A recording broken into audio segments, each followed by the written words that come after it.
Hello students, welcome back. आज की इस वीडियो में हम स्टडी करेंगे सिंथेसिस ऑफ सेंटेंसेस की। आपको सबसे पहले ये बताते हैं कि सिंथेसिस ऑफ सेंटेंसेस होता क्या है। सिंथेसिस ऑफ सेंटेंसेस को संक्षेप में सिंथेसिस भी कहते हैं।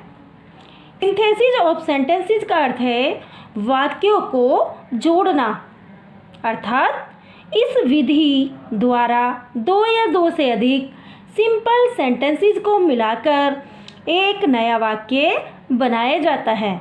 स्टूडेंट्स, यह नया वाक्य सिंपल, कॉम्प्लेक्स या कंपाउंड किसी भी प्रकार का हो सकता है। सिंथेसिस का वर्णन हम निम्नलिखित 3 विधियों के अंतर्गत कर सकते हैं।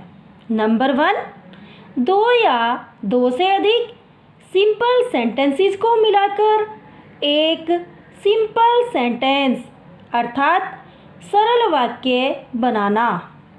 नंबर 2, 2 या 2 से अधिक सिंपल सेंटेंसेस को मिलाकर एक कॉम्प्लेक्स अर्थात मिश्रित वाक्य बनाना।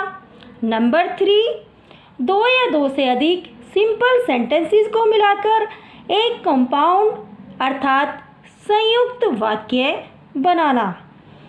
स्टूडेंट्स, सबसे पहले हमें ध्यान देना है कि सिंपल सेंटेंसेस की जो पहली विधि है वे ये है कि सिंपल सेंटेंस में हम पहले ये सीखेंगे कि 2 या 2 से अधिक वाक्यों को मिलाकर हम सिंपल सेंटेंस बनाएंगे, अर्थात नंबर 1 विधि का हम अच्छे से इसको सीखेंगे कैसे बनते हैं। इसके लिए कुछ आवश्यक ज्ञान होना ज़रूरी है।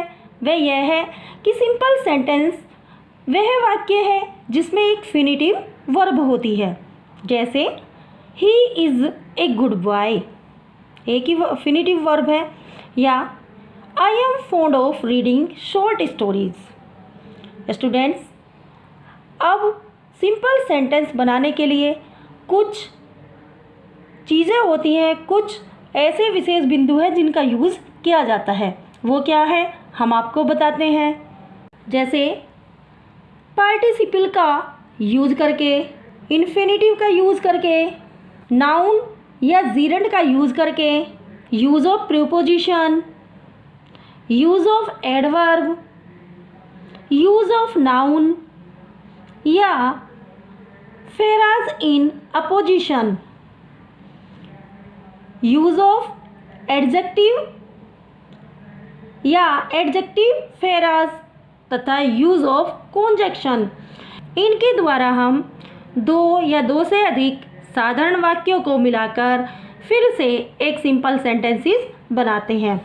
स्टूडेंट्स, सबसे पहले बात करते हैं यूज़ ऑफ पार्टिसिपल, अर्थात पार्टिसिपल के यूज़ द्वारा 2 या 2 से अधिक वाक्यों को मिलाकर फिर से एक सरल वाक्य बनाना।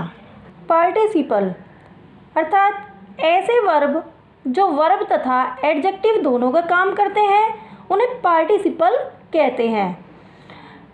इनका यूज़ करते हुए हमें विशेष ध्यान रखना है कि पार्टिसिपल के प्रयोग में वाक्य जोड़ते समय यह ध्यान रखना है कि कौन सा कार्य पहले और कौन सा बाद में हुआ है, अर्थात जो कार्य पहले हुआ है उसे दिखाने वाले फिनिटिव वर्ब को पार्टिसिपल में बदल देते हैं तथा जो कार्य या क्रिया अंत में हुई है उसे फिनिटिव रहने देते हैं। Example, she saw a snake full stop, she run away with fear. इन दोनों में कर्ता एक है, अर्थात वह शी है।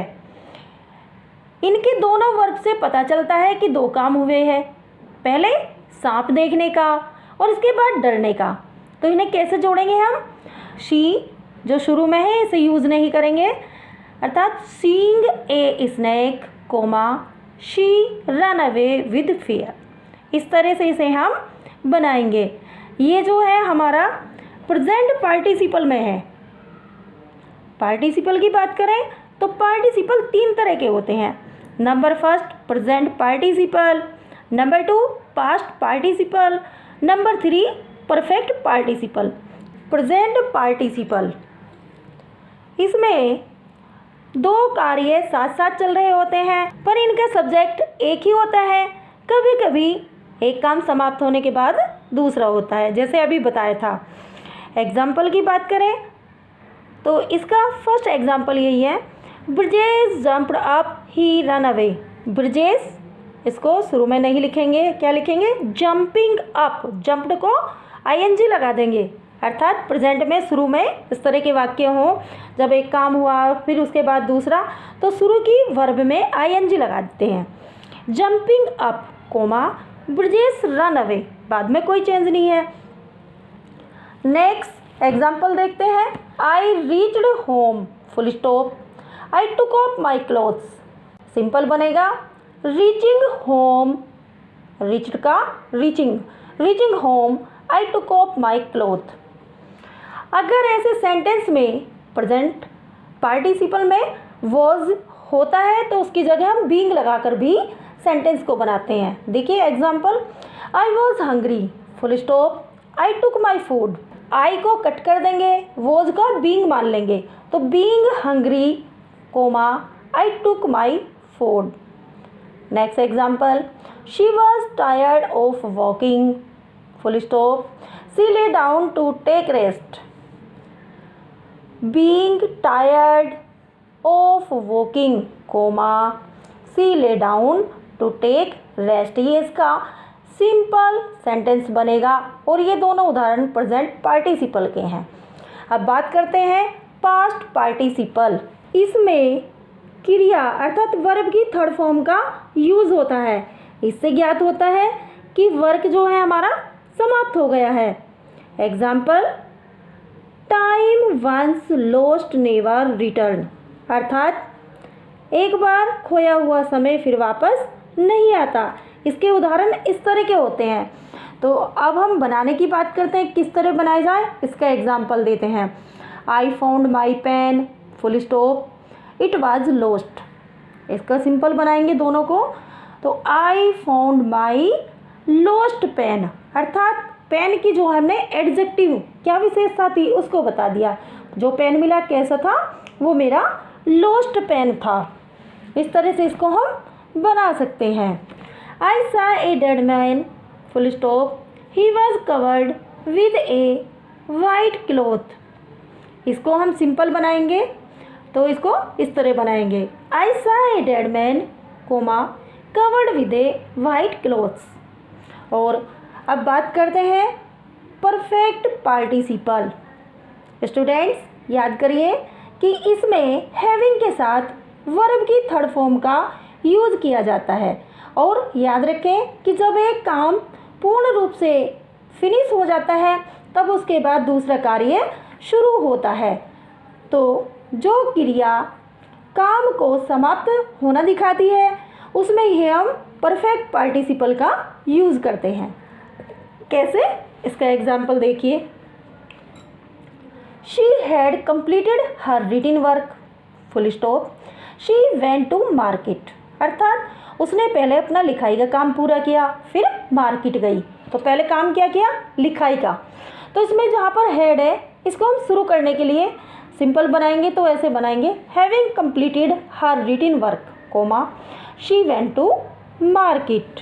The boy finished his work he slept. इसको हम परफेक्ट पार्टिसिपल में बनाएंगे तो सेम ऐसे ही बनाएंगे, having finished his work comma the boy slept.